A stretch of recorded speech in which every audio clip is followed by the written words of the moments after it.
Le passage d'aujourd'hui est Marc 4, versets 35 à 41. Lisons ensemble. Ce même jour, sur le soir, Jésus leur dit « Passons à l'autre bord ». Après avoir renvoyé la foule, ils l'emmenèrent dans la barque où il se trouvait. Il y avait aussi d'autres barques avec lui. Il s'éleva un grand tourbillon, et les flots se jetèrent dans la barque, au point qu'elle se remplissait déjà. Et lui, il dormait à la poupe, sur le coussin. Ils le réveillèrent, et lui dirent « Maître, ne t'inquiètes-tu pas de ce que nous périssons ?» S'étant réveillé, il menaça le vent, et dit à la mer « Silence, tais-toi !» Et le vent cessa, et il y eut un grand calme. Puis il leur dit « Pourquoi avez-vous ainsi peur? Comment n'avez-vous point de foi ?» Ils furent saisis d'une grande frayeur, et ils se dirent les uns aux autres « Quel est donc celui-ci, à qui obéissent même le vent et la mer ?» Amen. Je partagerai la parole sous le titre « La raison de la peur ». Dans nos vies, nous rencontrons souvent des situations de crise, en particulier des catastrophes naturelles ou des risques d'accidents. Quand j'étais responsable dans une organisation missionnaire, j'ai entendu des responsables plus anciens raconter une histoire qui s'est produite lors d'une retraite d'été quelques années auparavant. Comme la retraite d'été commençait généralement fin juin, le programme coïncidait presque chaque année avec la saison des pluies. J'ai entendu dire qu'il avait plu abondamment cette année-là, même avant le début de la retraite. Le niveau de la rivière était déjà monté sur le site de la retraite, au point d'être sur le point de déborder, et la direction a envisagé d'évacuer dès le premier jour. En fait, avant même de se rassembler, il y avait eu des opinions selon lesquelles il serait difficile de maintenir la retraite. Ils ont réussi à tenir la première nuit sous la pluie, et le lendemain, après avoir consulté les prévisions météorologiques, ils ont décidé avec regret d'évacuer le matin du deuxième jour. De nombreuses personnes ont commencé à quitter progressivement le site, et dès que la dernière équipe a démonté les installations et est partie, l'eau a commencé à monter sur le site. Une fois qu'elle a commencé à monter, tout le site de la retraite a été inondé en un instant. J'ai entendu des souvenirs de cette retraite d'été, disant que s'ils avaient tardé un peu plus, une catastrophe se serait produite et ils auraient tout de fait la une des journaux. Qu'aurais-je répondu en entendant cette histoire? J'ai dit ceci: si vous n'étiez pas partis, l'eau ne serait pas montée. Ce que je voulais dire, c'est que Dieu a fait en sorte que l'eau ne monte qu'après le départ des gens. Ainsi, ce n'est pas un bon timing qui les a sauvés, mais c'est parce que Dieu a retenu l'eau jusque-là qu'ils ont été sauvés. C'est ma pensée. Car tout l'univers est mu par Dieu. L'idée d'évacuer rapidement pour des raisons de sécurité n'est pas fausse. Je ne pense pas non plus que la décision d'évacuer la retraite était une décision sans foi. Cependant, nous devons penser différemment à la cause de l'événement, à la raison pour laquelle aucun accident ne s'est produit. La raison pour laquelle ils ont échappé à la crise en toute sécurité n'est pas due à un bon timing ou au fait de ne pas avoir trop tardé. La raison pour laquelle ils ont pu quitter cet endroit en toute sécurité, c'est que Dieu lui-même les a protégés jusqu'à ce moment-là. Parce que Dieu a retenu l'eau jusqu'à ce moment-là. Parce que Dieu a attendu que tout le monde puisse quitter le site de la retraite, l'eau n'a commencé à monter qu'après le départ de tous. Je le crois encore aujourd'hui. Dans ce monde, il n'y a pas de coïncidence. Et rien ne se produit naturellement. Coïncidence, nature. Ces deux mots sont à l'opposé de la foi. Ce sont des mots qui se trouvent à l'opposé de l'œuvre de Dieu. Tout l'univers ne se meut pas selon les lois de la nature. Tout l'univers ne se meut que selon la volonté de Dieu.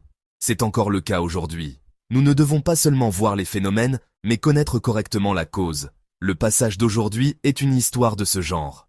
Dans le passage d'aujourd'hui, les disciples ont été confrontés à une grande crise. Les disciples ont peur, et ils crient « Nous périssons ». Quelle était la raison de la peur des disciples, et quelle en était la cause? Avant d'examiner la cause de la peur, il y a quelque chose que nous devons d'abord examiner. C'est que la crise dans le passage d'aujourd'hui est un peu étrange. La première chose étrange est que cette crise s'est produite alors qu'ils agissaient selon la volonté de Jésus. Les gens pensent qu'une crise survient lorsqu'on agit contre la volonté de Dieu. Et ils pensent que si l'on agit selon la volonté de Dieu, aucune crise ne peut survenir. Cependant, le passage d'aujourd'hui est un peu différent de nos pensées. Au verset 35, Jésus a dit aux disciples « Passons à l'autre bord ». Jésus a dit de passer de l'autre côté, et les disciples ont obéi à sa parole. Ils ont dirigé la barque de l'autre côté. Jusqu'ici, nous ne trouvons rien de problématique. Nous nous attendons donc à ce que ce voyage se déroule sans encombre. Mais un événement tout à fait contraire à nos attentes se produit. Lisons ensemble le verset 37. Il s'éleva un grand tourbillon, et les flots se jetèrent dans la barque, au point qu'elle se remplissait déjà. Amen. Les disciples étaient en crise. La barque dans laquelle ils se trouvaient risquait de couler à cause d'un grand tourbillon. Ici, nous ne pouvons que nous poser une question. Cette question est: une crise peut-elle survenir même si l'on obéit à la parole de Jésus? Et il y a une autre question. C'est la deuxième chose étrange dans le passage d'aujourd'hui. Quelle était cette barque? C'était la barque dans laquelle se trouvait Jésus.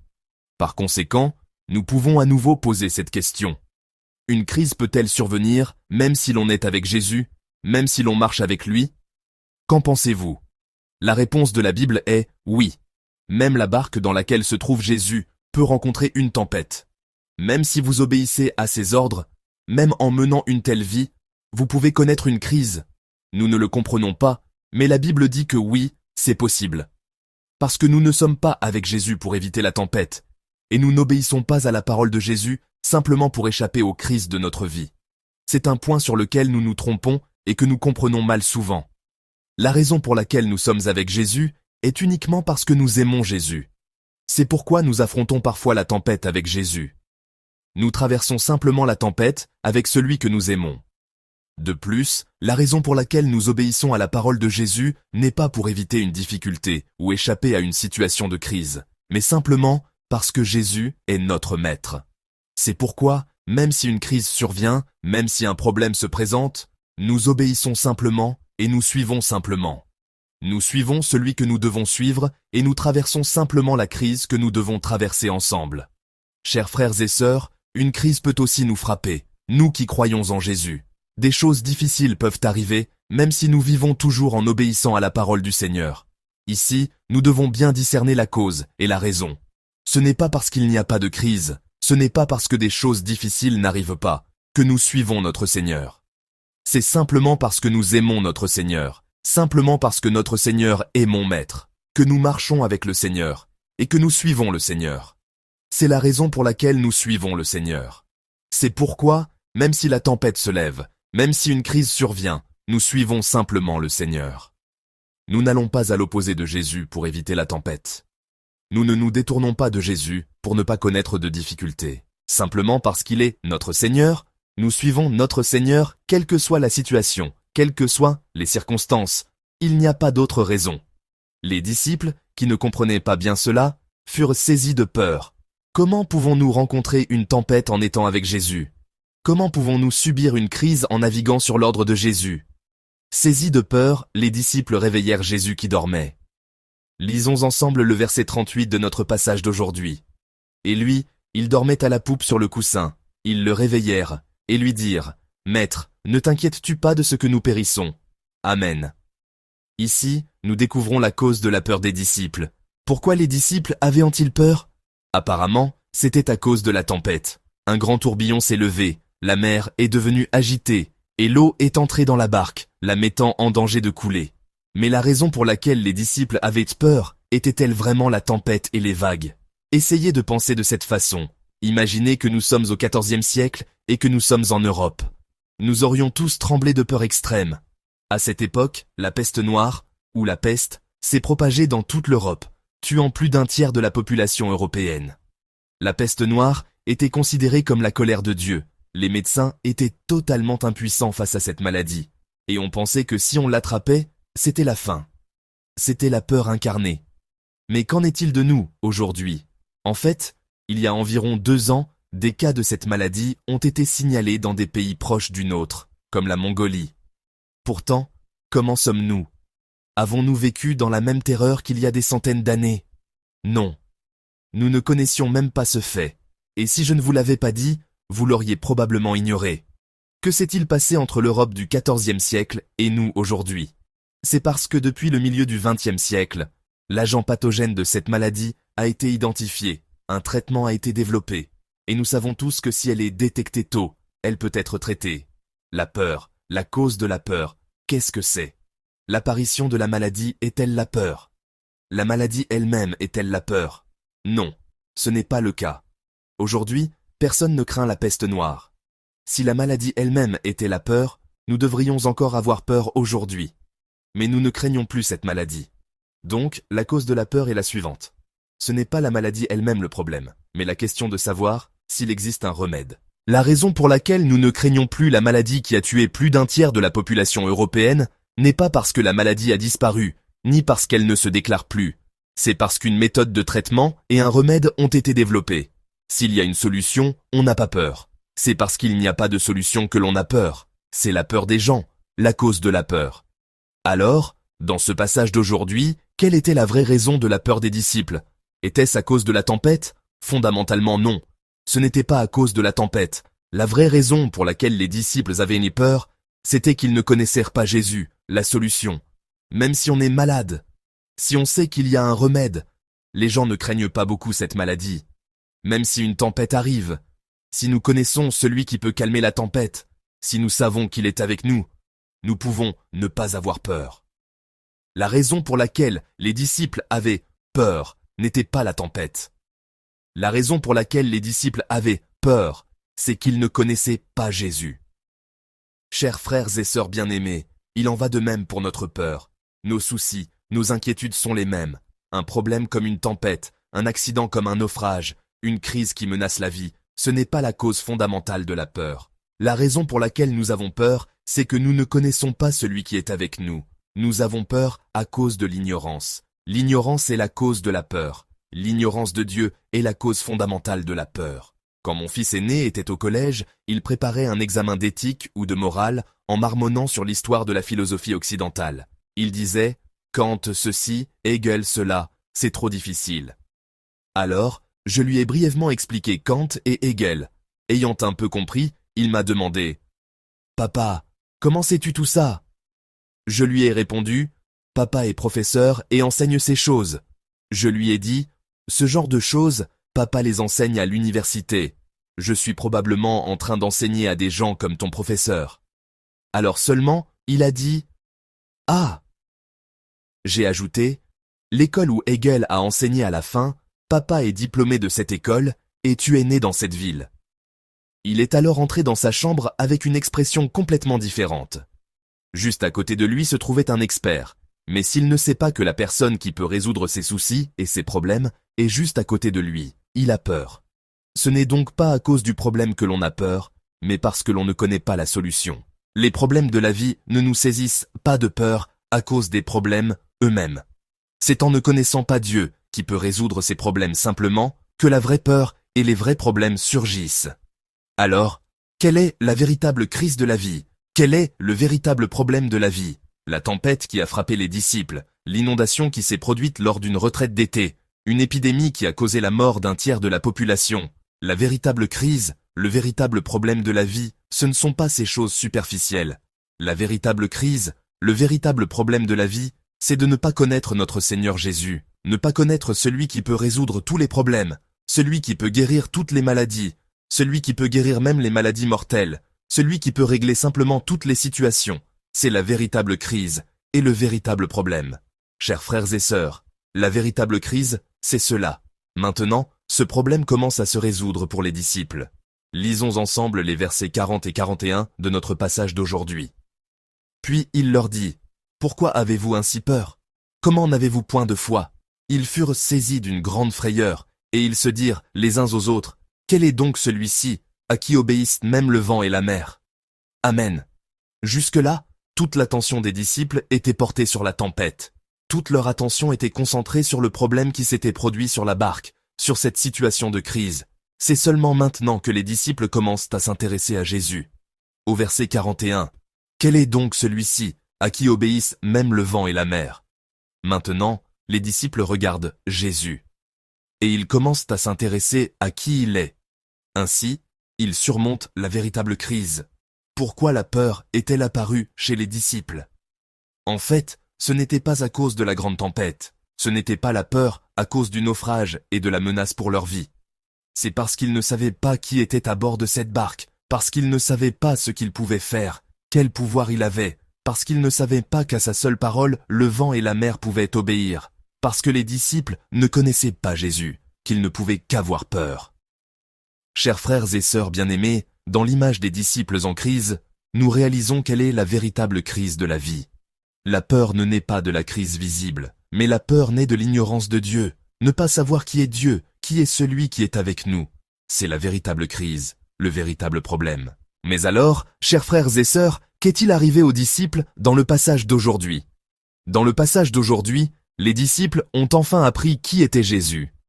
Bien que ce ne soit qu'un petit pas en avant, et qu'il leur reste encore beaucoup à apprendre, les disciples ont néanmoins fait l'expérience que Jésus est quelqu'un qui peut facilement calmer le vent et la mer.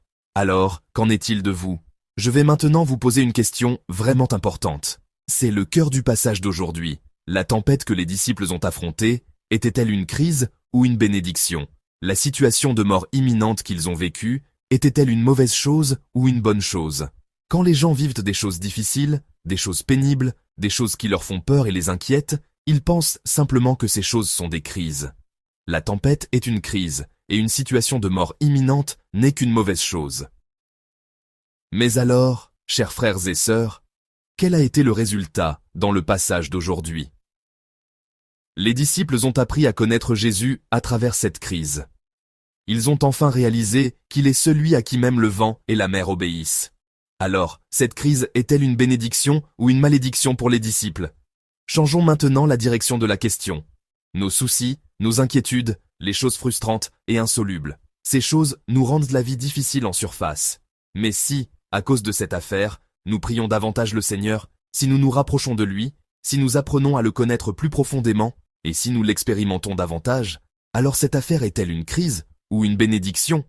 Quelle est la crise fondamentale de la vie? J'ai dit que la véritable crise est de ne pas savoir qui est celui qui est dans la même barque. La tempête n'est pas la crise. Ne pas connaître Jésus est la véritable crise. J'ai dit que la peur ne vient pas de la situation qui menace la vie, mais de l'ignorance de notre Seigneur. Mais cette véritable crise de ne pas connaître Dieu est résolue par la crise de la tempête. Le véritable problème de ne pas connaître Dieu est en train d'être résolu par le problème du naufrage. Ainsi, les petites crises que nous vivons dans nos vies, nos soucis et nos inquiétudes ne sont pas vraiment des crises. Ce sont plutôt des bénédictions. La bénédiction de connaître Dieu davantage. La bénédiction de faire l'expérience de Dieu en profondeur. Je vous bénis au nom du Seigneur, pour que vous viviez en jouissant de cette bénédiction de connaître Dieu davantage. Chers frères et sœurs bien-aimés, en ce début de semaine, je vous prie de bien comprendre la raison de la peur, la cause de l'inquiétude et du souci. Discernez si c'est un problème de situation, ou une peur née de l'ignorance de Dieu. Comprenez bien la cause de votre peur. Et transformez la crise en bénédiction. À travers cette petite crise, ce souci, rencontrez Dieu, faites l'expérience de Dieu, et transformez la crise née de l'ignorance de Dieu en une véritable bénédiction de connaître et d'expérimenter Dieu.